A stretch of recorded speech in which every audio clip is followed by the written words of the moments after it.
శ్రీమాత్రే నమ. జై గురు దత్తాత్రేయ నమ. ఈ వీడియోలో మనం ప్రస్తుతం గురువు యొక్క గమనంలో గురుగ్రహం నవంబర్ 12వ తారీఖు నుంచి అంటే 2025 నవంబర్ 12 నుంచి 11వ తారీఖు మార్చి 2026 వరకు కూడా గురుగ్రహం వక్రగమనం పొందడం జరుగుతూ ఉంది. అంటే గురువు మామూలు కన్నా వక్రగమనంలో ఉన్నప్పుడు అత్యంత శుభ ఫలితాలు ఇవ్వడం జరుగుతూ ఉంటుంది. సో మళ్ళా మనకి ఇదే గురువు అక్టోబరు 18వ తారీఖు నుంచి డిసెంబరు 5వ తారీఖు వరకు అంటే ఇంతంతా 2025వ సంవత్సరం అక్టోబర్ 18 నుంచి డిసెంబర్ 5 వరకు కూడా గురువు కర్కాటక రాశిలో సంచరించడం జరుగుతూ ఉంటుంది. అంటే అక్టోబర్ 18న కర్కాటకంలో ప్రవేశించిన గురువు నవంబర్ 12వ తారీఖున వక్రగమనం పొంది తిరిగి మళ్ళా మిథున రాశిలోకి ప్రవేశించడం జరుగుతుంది. సుమారుగా ఒక 50 రోజుల పాటు ఈ గురువు కర్కాటక రాశిలో తన ఉచ్చక్షేత్రంలో అత్యంత బలవంతుడై సంచరించడం జరుగుతూ ఉంటుంది. అంటే మొత్తం మీద పునర్వసు నక్షత్రంలోనే ఇదంతా జరుగుతుంది. పునర్వసు నక్షత్రం 3 పాదాలు మిథున రాశి యందు, 1 పాదం కర్కాటక రాశి యందు సంచరించడం జరుగుతూ ఉంటుంది. ఈ కారణం వల్ల ఏంటంటే గురువు ఈ సమయంలో మీకు కర్కాటకంలో గురువు ఉచ్చ పొందడం జరుగుతూ ఉంటుంది. ఏదైనా ఒక గ్రహం ఉచ్చక్షేత్రానికి వెళ్తున్నప్పుడు అత్యంత బలం పుంజుకొని తన యొక్క శుభ ఫలితాల్ని వివిధ రాశుల వారికి, గురుదశ జరుగుతున్న వాళ్ళకి, గురువు యొక్క అంతర్దశ జరుగుతున్న వాళ్ళకి అనుకూలంగా ఇవ్వడం జరుగుతూ ఉంటుంది. సో అయితే ఇప్పుడు ఈ గురుగ్రహ ప్రభావం ఏ రాశి వారి మీద ఏ విధంగా ఉంటుందో తెలుసుకునే ముందుగా ఇక్కడ చిన్న మళ్ళీ లాజిక్ కూడా ఉందన్నమాట. ఈ ప్రస్తుతం ఈ రాహుగ్రహం గురువు యొక్క నక్షత్రం అయినటువంటి పూర్వభాద్ర నక్షత్రంలో సంచరించడం జరుగుతుంది. ఇంచుమించుగా ప్రస్తుతం పూర్వభాద్ర నక్షత్రం మీద ఉంటూ నవంబర్ 23వ తారీఖు వరకు అంటే నవంబర్ 23, 2025 సంవత్సరం వరకు ఈ గురువు యొక్క మరొక నక్షత్రం పూర్వభాద్ర నక్షత్రం మీద సంచరించడం వల్ల ఆటోమేటిక్గా గురువు ఈ రాహు యొక్క ప్రభావానికి లోనవడం జరుగుతూ ఉంటుంది. సో రెండు కూడా ఈ విధంగా ఒక కోణ దృష్టి ఈ గురువు మరి ఈ రాహు మళ్ళీ ఏర్పడడం వల్ల గురువు రాహు యొక్క ప్రభావానికి లోనవడం వల్ల కొన్ని ఫలితాలు జాతకుడికి అనుకూలంగా ఇవ్వడం జరగదు. అయితే 1-2 సార్లు ప్రయత్నం చేయడం వల్ల జరుగుతూ ఉంటుంది. కొన్ని కార్యక్రమాల్లో అంటే రాహుకి అనుకూలంగా ఉన్నటువంటి కార్యక్రమాల్లో గురువు మనకి అనుకూల ఫలితాలు ఇవ్వడం జరుగుతూ ఉంటుంది. ఏదైనా గురువు ఒక భావంలో ఉన్న ఒక స్థానంలో ఉన్న ఆ భావాన్ని ఎక్స్పాండ్ చేయడం జరుగుతూ ఉంటుంది. ఆ భావాన్ని బాగా పెంచుతూ ఉంటాడు అనమాట. అంటే ధనస్థానంలో ఉంటే బాగా ధనవంతుని చేస్తాడు, సంతాన స్థానంలో ఉంటే ఎక్కువ సంతానాన్ని ఇస్తూ ఉంటాడు. సేమ్ రాహు కూడా అదే పద్ధతి. రాహు కూడా ఏ భావంలో ఉన్నా ఆ భావాన్ని తన యొక్క పద్ధతిలో అంటే తనదైన మార్పు సృష్టించే విధంగా పెంచుతూ ఉంటాడు. ఏదైనా ఒక అనెతికల్ ఉందనుకోండి, ఏదైనా ఒక అనెతికల్ అంటే మామూలుగా ఏదంటే ఒక చెడ్డ అలవాట్లు ఉంటే దాన్ని బాగా పెంచుతూ ఉంటాడు. ఒక వ్యభిచారం అవ్వచ్చు, ఒక స్మగ్లింగ్ అవ్వచ్చు, ఇవన్నీ కూడా రాహు యొక్క లక్షణాలు. రాహు ఏదైనా ఒక విషయాన్ని విపరీతంగా పెంచి మళ్ళీ సడన్గా దానివల్ల డౌన్ఫాల్ ఇస్తూ ఉంటాడు. సో ఇప్పుడు ఈ రాహు నవంబర్ 23 వరకు మనకి ఈ పూర్వభాద్ర నక్షత్రంలో సంచరించడం వల్ల గురువు అప్పటి వరకు కొన్ని మిశ్రమ ఫలితాలు ఇస్తూ, అందువల్ల ఏంటంటే ఏ రాశి వారికి ఏ విధమైనటువంటి ఫలితం రావడం జరుగుతుంటుందని తెలుసుకునే ప్రయత్నంలో గురువు యొక్క కారకత్వాలు అంటే గురువు శుభగ్రహం, అటు ధనకారకుడు అంటే 2వ స్థానానికి కుటుంబానికి, 5వ స్థానం సంతానానికి, జాతకుల్లో ఉన్నటువంటి తెలివితేటలకి, ఉన్నత విద్యకి, పూర్వపుణ్యానికి కారణమవుతుంటాడు. 11వ భావానికి అంటే ధన లాభానికి కారణమవుతుంటాడు. సో ఈ విధంగా గురువు తన కారకత్వాల ద్వారా తన ఉన్న స్థానాల ద్వారా జాతకుడికి శుభ ఫలితాలు ఇచ్చే ప్రయత్నం జరుగుతూ ఉంటుంది. సో ఏదైనా ఒకే నక్షత్రంలో అంటే గురువు యొక్క నక్షత్రం ఏంటంటే పునర్వసులో ఈ 310 రోజులు అతి రేరుగా సంచరించడం జరుగుతూ ఉంటుంది. అంటే ఏదన్నా పునర్వసు నక్షత్రం అంటే చాలా బలమైన నక్షత్రం అన్నమాట. అంటే ఏదైనా ఒక ప్రాంతం కానీ ఒక వ్యక్తి కానీ ఒక వంశం కానీ ఏదైనా దారి తప్పుతున్నప్పుడు అక్రమ మార్గాల్లో వెళ్తున్నప్పుడు తన యొక్క ఉనికిని కోల్పోతున్నప్పుడు ఈ పునర్వసు నక్షత్రంలో ఆ కుటుంబంలోనో ఆ ప్రాంతంలోనో ఎవరో ఒకరు జన్మించి దాన్ని అంతా కూడా మళ్ళా తిరిగి కొత్తగా సామ్రాజ్యాన్ని స్థాపించడం, సస్యశ్యామలం చేయడం, అంతరించిపోతున్నటువంటి ఆ వంశ గౌరవాన్ని తిరిగి నిలబెట్టడానికి ఈ పునర్వసు నక్షత్రం కారణమవుతుంటుంది. అంటే పునర్వసు నక్షత్రం అన్నది ఏంటంటే తిరిగి సాధించడం అన్నమాట. అంటే పోగొట్టుకున్నటువంటి ప్రతిభని సాధించుకోవడం జరుగుతూ ఉంటుంది.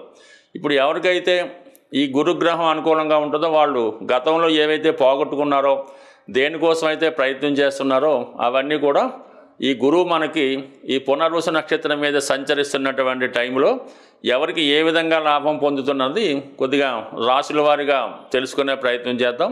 సో ఏదైనా ఈ డేట్లు ఇవన్నీ కూడా 1-2 సార్లు మీరు విని జాగ్రత్తగా గమనిస్తే అటు జ్యోతిష విద్యార్థులకి, జ్యోతిషంలో కొత్తగా ప్రవేశిస్తున్న వారికి, అలాగే మంచి ప్రయత్నాలు చేద్దామని ఎదురు చూస్తున్న వాళ్ళకి కూడా ఈ యొక్క వీడియో మీకు బాగా ఉపయోగపడుతుందని ఆశిస్తూ కొద్దిగా డీటెయిల్గా, కొద్దిగా పెద్ద వీడియో అయినా డీటెయిల్గా చెప్పడం జరిగింది.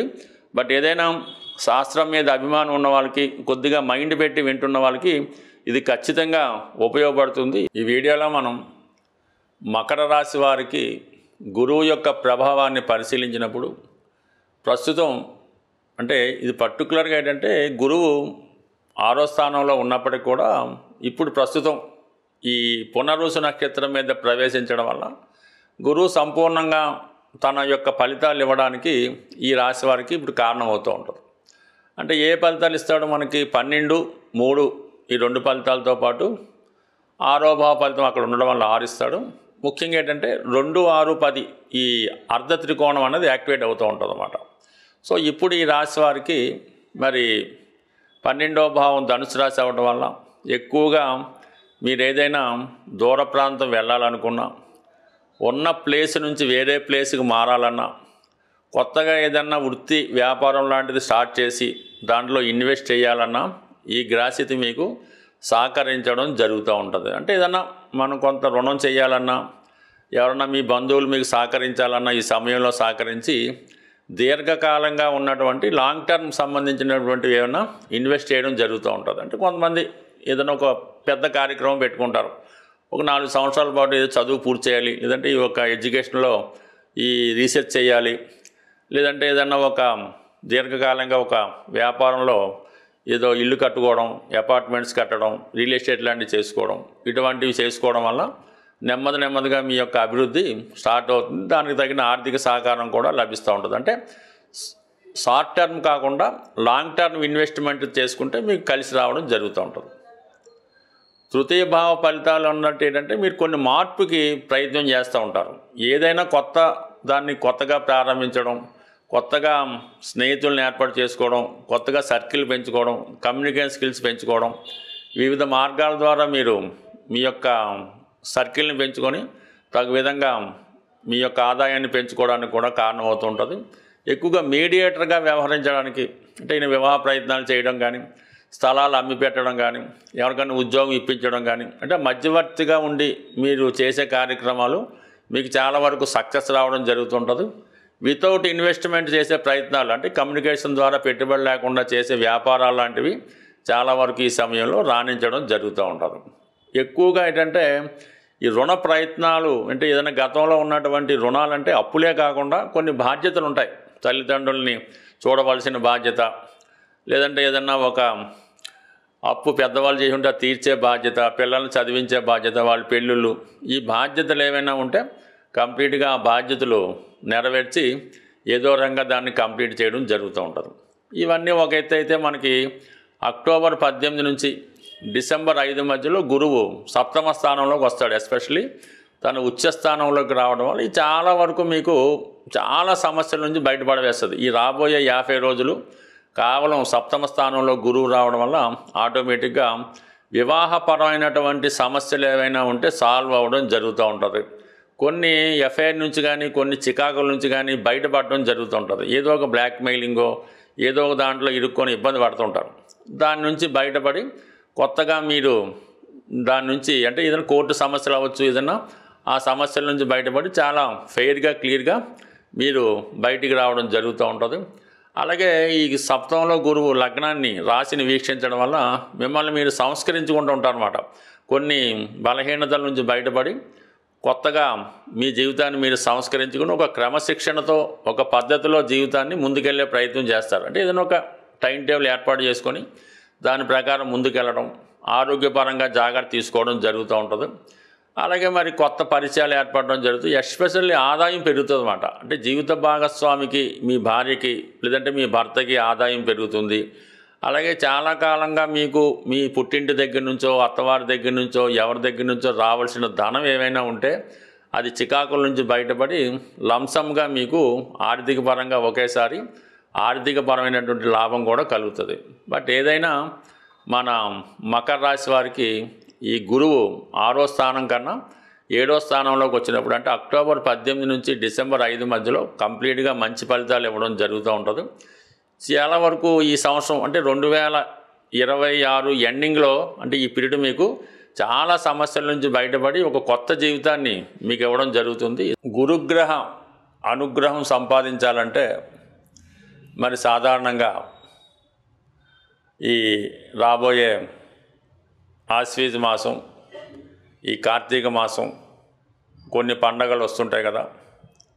కార్తీక మాసంలో ఎస్పెషల్లీ మీరు ఏదైనా ఒక శివమాల ధరించిన, వెంకటేశ్వర స్వామికి సంబంధించినటువంటి మాల ధరించిన, లేదంటే రేపు దసరాలో అమ్మవారికి సంబంధించిన సంకల్పం తీసుకొని మాల ధరించిన, లేదు అయ్యప్ప స్వామి దీక్ష తీసుకున్న, ఏదో ఒక దీక్ష మీరు అది 40 రోజులు, అర్ధమండలం, 8 రోజులు మీ యొక్క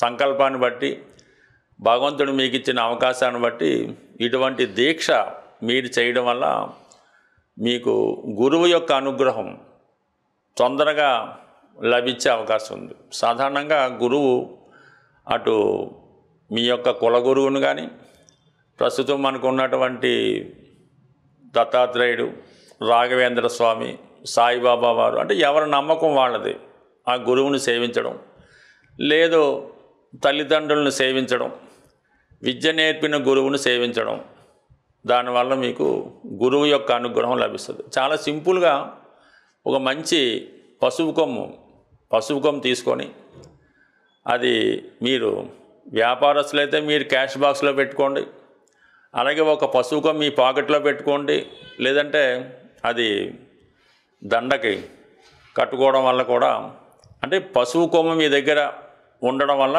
గురుగ్రహ అనుగ్రహం లభిస్తుంది. అదే గురువారం రోజు దైవాన్ని పూజించడం అంటే గురువారానికి గురువు అధిపతి అవుతుంటాడు. ఆ గురువారం రోజు మీరు ఏ దైవాన్ని పూజించినా ఆ సంకల్పం మీకు రావడం జరుగుతూ ఉంటుంది. బట్ ఏదైనా గురువు యొక్క అనుగ్రహం పొందాలంటే ఎక్కువగా పసుపు వాడటం, పసుపు రంగు వస్త్రాలు ధరించడం, అలాగే పసుపుతో చేసినటువంటి వినాయకుడిని ప్రతిరోజు పూజించుకోవడం వల్ల కంప్లీట్గా మీకు గురువు యొక్క అనుగ్రహం లభిస్తూ ఉంటుంది. లేదు నవగ్రహాల్లో ఉన్నటువంటి గురువు యొక్క స్తోత్రాన్ని పారాయణం చేయడం వల్ల అనేక కారణాలు చాలా సింపుల్గా కూడా మీరు గురువు యొక్క అనుగ్రహం పొందవచ్చు. కేవలం విఘ్నేశ్వరుని గరికతో అర్చించడం వల్ల అయితేనే, వెంకటేశ్వర స్వామిని తులసి దళాలతో పూజించడం వల్ల అయితేనే, శివుణ్ణి శుభ్రమైనటువంటి గంగాజలంతో అభిషేకం చేయడం వల్ల అయితేనే, సో ఏ కార్యక్రమం చేపట్టినా కంప్లీట్గా మీకు గురుగ్రహ అనుగ్రహం లభిస్తుంది.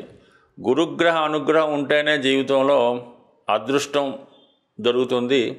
సో ఏదైనా మరి గురువు యొక్క అనుగ్రహం ప్రతి ఒక్కరు కూడా చాలా సులభంగా పొందవచ్చు.